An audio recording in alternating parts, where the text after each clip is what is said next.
بسم اللہ الرحمن الرحیم۔ ناظرین کرام السلام علیکم۔ میں آج آپ کے سامنے خطبہ حجۃ الوداع بیان کروں گی۔ فروری 632 عیسوی یعنی ذوالحجہ 10 ہجری میں آپ صلی اللہ علیہ وآلہ وسلم نے حج ادا فرمایا۔ پہلے سے اطلاع کرا دی کہ اس کے بعد میں اس موقع پر دنیا میں نہ ہوں گا۔ جو شریک ہو سکے وہ ضرور آئے تاکہ مجھ سے ایک مرتبہ وفات سے پہلے مل لے اور جو کچھ پوچھنا پوچھ کر اپنی تسلی کر لے۔ اسی وجہ سے دور دور سے مسلمان حج کرنے کے لیے جمع ہو گئے۔ جب نبی صلی اللہ علیہ وآلہ وسلم مکہ معظمہ میں داخل ہوئے تو کئی لاکھ مسلمان آپ صلی اللہ علیہ وآلہ وسلم کی رکاب میں حاضر تھے۔ آپ صلی اللہ علیہ وآلہ وسلم نے تمام لوگوں کو نیک باتیں تلقین فرمائیں۔ حج کے موقع پر آپ صلی اللہ علیہ وآلہ وسلم نے خطبہ ارشاد فرمایا، کسی عربی کو کسی عجمی پر اور کسی عجمی کو کسی عربی پر محض اس لیے کہ وہ عربی یا عجمی ہے کوئی فضیلت نہیں۔ سب لوگ حضرت آدم علیہ السلام کی اولاد ہیں اور آدم علیہ السلام مٹی سے پیدا کیے گئے۔ سارے مسلمان خواہ وہ عرب میں ہوں یا شام میں آپس میں ایک دوسرے کے بھائی ہیں۔ غلاموں کو بھی وہی کھلاؤ جو خود کھاتے ہو، اور مبارک ہے وہ مسلمان جو غلام کو آزاد کرتا ہے۔ عورتوں کے ساتھ نیک سلوک کرو اور ان کو حقیر مت سمجھو۔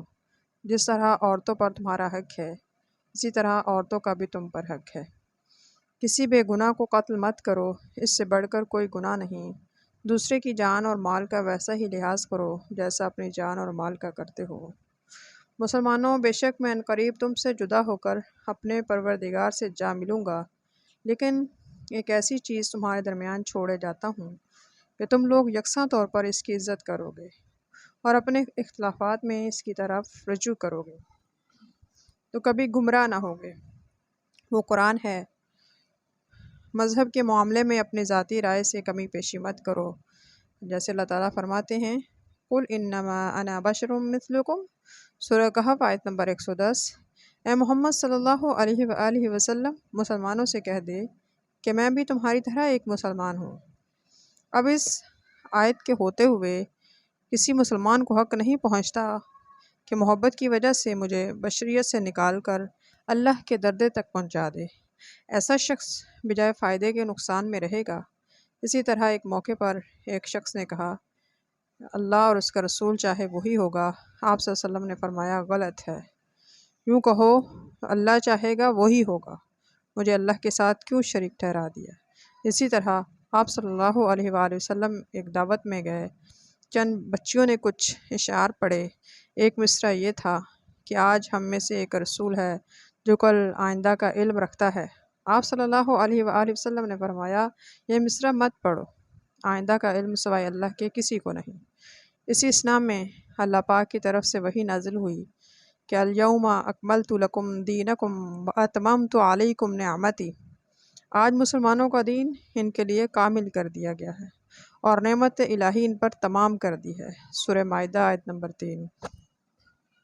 آپ صلی اللہ علیہ وآلہ وسلم نے فوراً یہ خوشخبری سب کو سنائی، پھر فرمایا، یاد رکھو کوئی شخص دوسرے کا بوجھ نہیں اٹھا سکتا۔ آج باپ کے جرم کا ذمہ دار اس کا بیٹا نہیں ہو سکتا۔ جو شخص تم کو نیکی کی طرف بلائے اس کی بات سنو۔ اگر تمہارے اوپر ایک ادنا ذات کا آدمی مثلاً حبشی حکمران ہو اور وہ شریعت اسلام کے مطابق احکام صادر کرے تو تم پر اس کی فرما برداری فرض ہے۔ اگر جنت میں داخل ہونے کی آرزو ہے تو میرے احکام پر عمل کرو، یعنی نماز پڑھو، زکوٰۃ دو، روزہ رکھو اور ایک اللہ کے سوا کسی کی عبادت نہ کرو، نہ کسی سے مانگو۔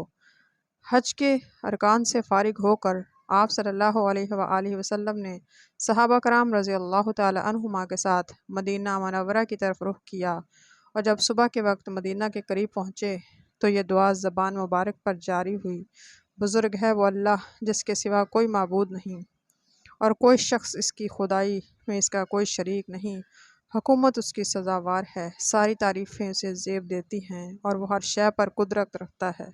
توبہ کرتے ہوئے عاجزی کے ساتھ اپنی پیشانی زمین پر رکھتے ہوئے اسی اللہ کی تعریف کرتے ہوئے ہم حج سے واپس آ رہے ہیں، جس نے اپنا وعدہ پورا کیا اور اپنے بندوں کی مدد فرمائی۔ صدق اللہ۔